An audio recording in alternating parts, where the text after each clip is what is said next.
گا۔ بڑا پیارا قول امام شافعی فرماتے ہیں سارے مسلمانوں کا اس بات پر اجماع اور اتفاق ہے، پیارے نبی صلی اللہ علیہ وسلم کی سنت معلوم ہو گئی، واضح ہو گئی کہ یہ ہے حدیث، یہ ہے نبی صلی اللہ علیہ وسلم کا فرمان، بخاری میں موجود یا مسلم میں یا ترمذی میں موجود ہے، لیکن حدیث صحیح ہے، ابو داؤد ترغیب میں ہے، لیکن علامہ البانی نے صحیح جس کو مسئلہ پیارے نبی صلی اللہ علیہ وسلم کی کوئی سنت کوئی مسئلہ واضح ہو جائے کہ یہ نبی صلی اللہ علیہ وسلم کا فرمان مبارک یہ عمل مبارک ہے، لم یحل له، اجماع ہے مسلمانوں کا اس بات پر، اس کے لیے حلال نہیں ہے کسی کے لیے بھی پیارے نبی صلی اللہ علیہ وسلم کی سنت کو چھوڑنا۔ بسم اللہ الرحمن الرحیم، الحمد للہ رب العالمین، والصلاة والسلام علی اشرف الانبیاء والمرسلین، نبینا محمد وعلی آلہ وصحبہ اجمعین۔ قال اللہ تعالی یا ایہا الذین آمنوا اتقوا اللہ حق تقاته ولا تموتن الا وانتم مسلمون واعتصموا بحبل اللہ جميعا ولا تفرقوا واذكروا نعمة الله عليكم إذ كنتم أعداء فألف بين قلوبكم فأصبحتم بنعمته إخوانا وكنتم على شفا حفرة من النار فأنقذكم منها كذلك يبين الله لكم آياته لعلكم تهتدون۔ بزرگوں، دوستوں اور قابل احترام دینی ماؤں اور بہنوں، السلام علیکم ورحمۃ اللہ وبرکاتہ۔ اللہ رب العالمین کا بے حد ہم جتنا بھی شکر ادا کریں اتنا ہی کم ہے کہ اللہ رب العالمین نے ہمیں اپنے گھروں میں سے ایک گھر میں بیٹھ کر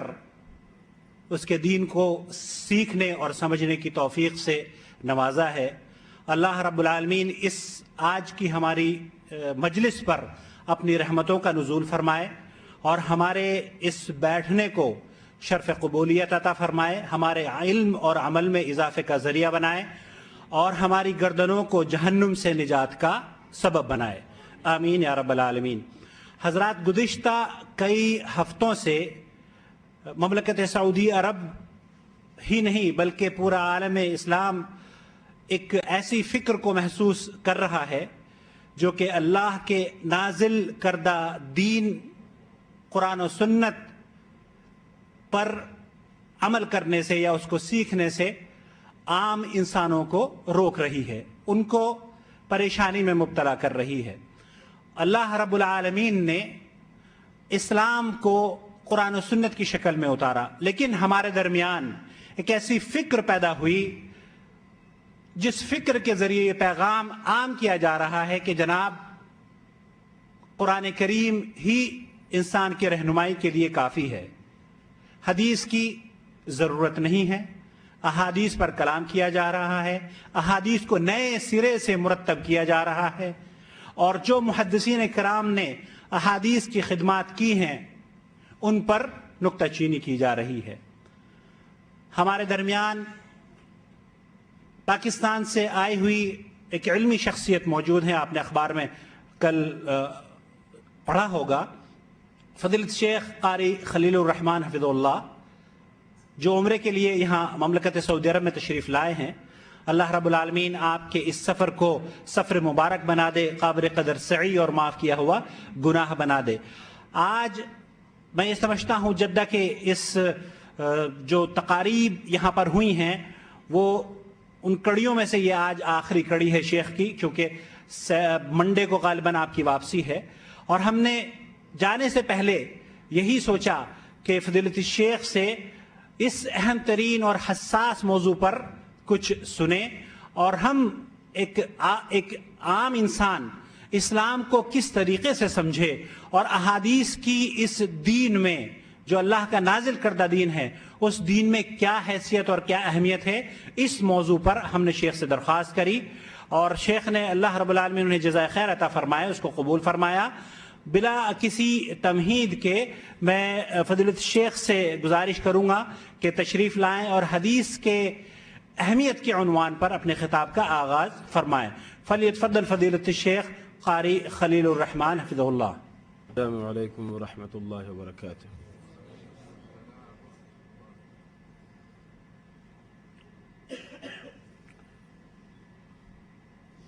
گھڑی دینا گھڑی۔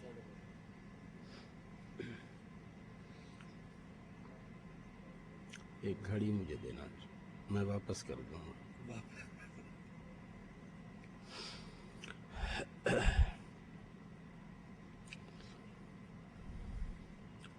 الحمد لله نحمده ونستعينه ونستغفره ونؤمن به ونتوكل عليه ونعوذ بالله من شرور أنفسنا ومن سيئات أعمالنا، من يهده الله فلا مضل له ومن يضلله فلا هادي له، ونشهد أن لا إله إلا الله وحده لا شريك له، ونشهد أن سيدنا محمدا عبده ورسوله، أما بعد فأعوذ بالله من الشيطان الرجيم، بسم الله الرحمن الرحيم، ما آتاكم الرسول فخذوه وما نهاكم عنه فانتهوا۔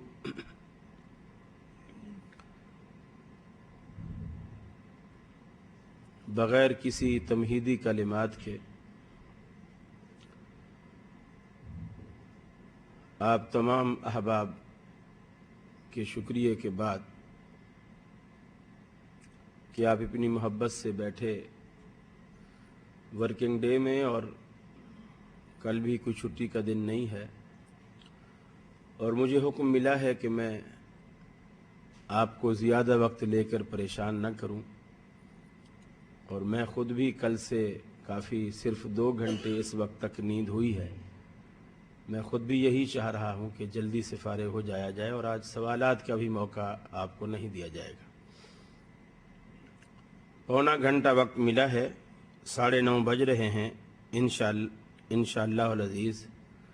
10:15 تک ہم اس پروگرام کو کلوز کر دیں گے۔ عنوان محترم بھائی عاقل صاحب کی زبانی آپ تک پہنچ چکا۔ حدیث کی اہمیت پر اگر اور احادیث میں سے کچھ بھی بیان نہ کیا جائے تو صرف قرآن مجید ہی کافی ہے، اور پھر شریعت کے جتنے احکامات ہیں وہ تمام کے تمام قرآن مجید میں کچھ اس طرح مجمل انداز میں بیان ہوئے ہیں کہ گویا اللہ رب العالمین نے خود اس آخری امت کو اپنے رسول جناب محمد الرسول اللہ صلی اللہ علیہ وسلم کی زندگی سے رہنمائی حاصل کرنے پر مجبور کر دیا۔ نماز کا حکم دیا قرآن نے، اقیموا الصلاۃ، جگہ جگہ اللہ نے قرآن مجید میں کہا اقیموا الصلاۃ وآتوا الزکاۃ، اقیموا الصلاۃ وآتوا الزکاۃ، لیکن نماز کہتے کسے ہیں؟ نماز کا طریقہ کار کیا ہے؟ نماز کے اوقات کیا ہیں؟ پہلے اذان ہوگی، پھر وقفہ ہوگا، پھر تکبیر ہوگی،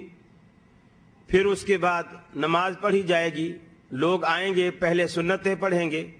فجر میں سنتیں اتنی ہیں، ظہر میں اتنی ہیں، عصر میں اتنی ہیں، مغرب اور عشاء میں اتنی ہیں، بعد میں اتنی ہیں، فجر کے فرض 2 ہیں، عشاء کے 4 ہیں، مغرب کے 3 ہیں، 2 نہیں ہیں، عصر کے 4 ہیں، 3 نہیں ہیں۔